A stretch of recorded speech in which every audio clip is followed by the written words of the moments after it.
Ang bawat sky hydrant ay isang panala o filter, at tulad ng lahat ng mga panala, mababara ito sa paglipas ng panahon. Upang mapanatili itong tumatakbo, kinakailangan mo itong linisin araw-araw at linisin kada linggo naman gamit ang kemikal.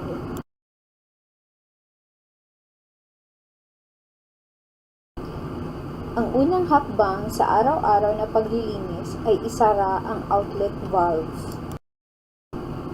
Patayin ang inlet valve. Susunod naman ay luwagan ang mga hawakan, 3 buong pagliko. 1, 2, 3. Maaari mo nang simulan ang paggalaw ng mga hawakan, paatras at pasulong. Ang ginagawa nito ay ginagalaw ang lamad o membrane sa loob ng sky hydrant at tinatanggal ang dumi sa loob. Kailangan mong gawin ito ng 1 buong minuto upang matiyak na maraming dumi ang natanggal mula sa lamad.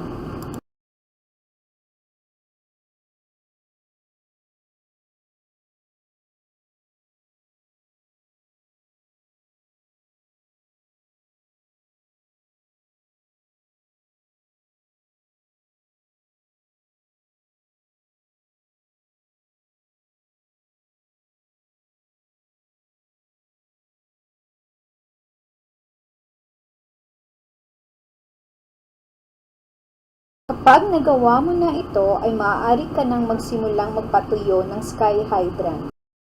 Buksan ang vent. Buksan ang balbula ng alisan ng tubig. Habang ang sky hydrant ay pinapatuyo, maaari mo pa ring galawin ang mga hawakan ng paatras at pasulong upang walang duming mananatili sa lamad o membrane. Gawin ito hanggang sa tumigil ang pag-agos ng tubig.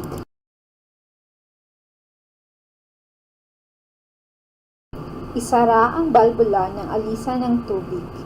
I-on ang inlet valve. Ang sky hydrant ay magsisimula ng punuin ng tubig. Habang pinupuno, maaari ka pa ring maglinis sa pamamagitan ng paggalaw ng mga hawakan na paatras at pasulong hanggang sa magsimulang lumabas ang tubig mula sa vent. Kapag nagsisimula na ito, isara ang vent at higpitan ang mga hawakan. Huwag mo itong masyadong higpitan. Sa inyong nakikita, gumagamit lamang ako ng 1 daliri upang matiyak na hindi ito masyadong mahigpit.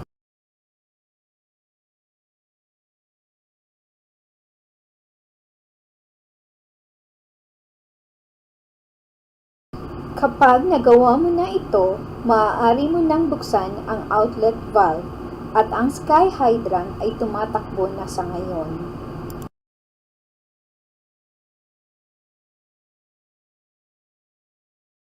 Panghuli, itala sa schedule na nakumpleto mo na ang paglilinis.